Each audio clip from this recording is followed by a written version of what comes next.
അഭിഷേകത്തിനു നേരുന്നു ഞങ്ങൾ.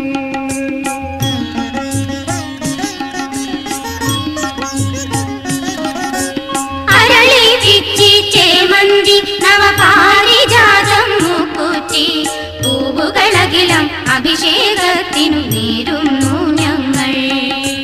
ഹേമകളേബരമാകെ കളഭാലഭിഷേകം ചെയ്യുവാൻ പാടീരത്തിൻ യൂഷസുഗന്ധം നേരുന്നു ഞങ്ങൾ, നേരുന്നു ഞങ്ങൾ. ആദികേശവ സോദരി മംഗളഹർഷണ മഹിമശ്രീ ആറ്റുകാലദിവാസിനി ഭഗവതി സന്മതി സുഗതശ്രീ.